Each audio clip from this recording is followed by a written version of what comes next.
Le management repose sur l'art de l'adaptation, à trouver des solutions, des réponses, mais aussi d'aider ses équipes à passer des obstacles. Vous êtes d'accord, non?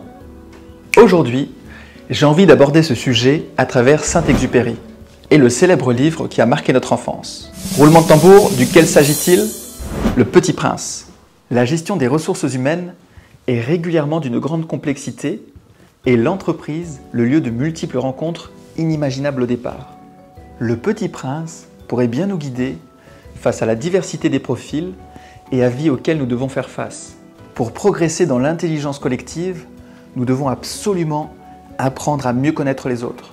Grâce à cet apprentissage, les chemins les plus ardus deviendront plus praticables. Pour découvrir les autres, le Petit Prince va quitter son astéroïde B612. Comme un manager, il doit sortir de sa coquille et de son confort pour partir à la rencontre des autres.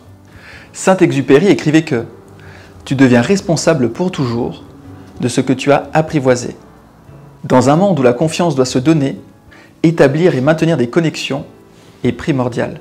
Une équipe se façonne au fil du temps et se révèle quand les crises surgissent. Alors que l'humanité a rencontré une situation sans précédent avec la Covid, l'amplification du télétravail a accru ce rôle du manager de devoir maintenir le lien avec ses coéquipiers. Dans un monde qui se transforme, une équipe doit se réinventer en permanence en trouvant de nouveaux repères. Pour apprivoiser, il faut chaque jour trouver les bons mots. Pour rassurer, pour motiver, pour orienter ou même conseiller.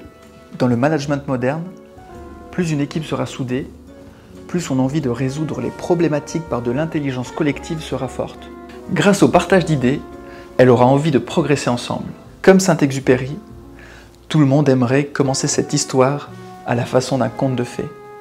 Pour faire passer un message, il vaut mieux un message clair et compréhensible. Le questionnement cimente les relations et sans cesse la multiplicité des caractères permet de franchir de nouvelles étapes. En donnant du sens, les liens d'une équipe se renforcent et deviennent plus solidaires. Soudés encourage le fait d'apprendre à oser et donne une plus forte identité collective. Par de l'autonomie, de la bienveillance, du positif et de la rigueur, la complicité avec une équipe se développe. Saint-Exupéry disait aussi « Quand tu donnes, tu reçois plus que tu ne donnes, car tu n'étais rien et tu deviens. » C'est grâce à tous ces rouages assemblés que l'effort peut se démultiplier en s'entraînant les uns les autres.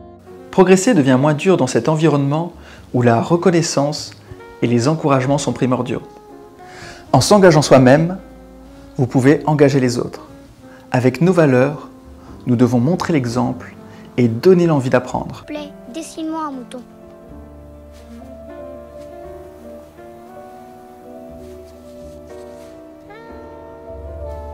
Dessine-moi un mouton. Quand le mystère est trop impressionnant, on n'ose pas désobéir.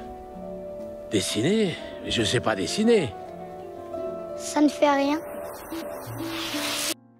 Le mouton que je veux, il doit vivre très longtemps.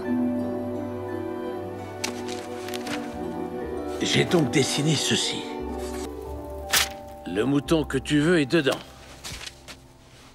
C'est tout à fait comme ça que je le voulais. En informant, il est possible d'impliquer et de donner de nouvelles perspectives.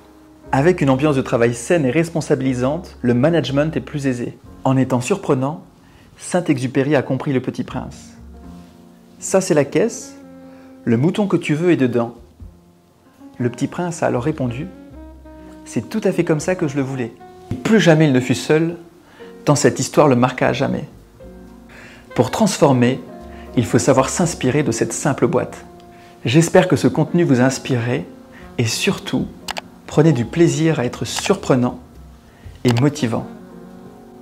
Je vous laisse avec mon mantra personnel, Do it and be the best.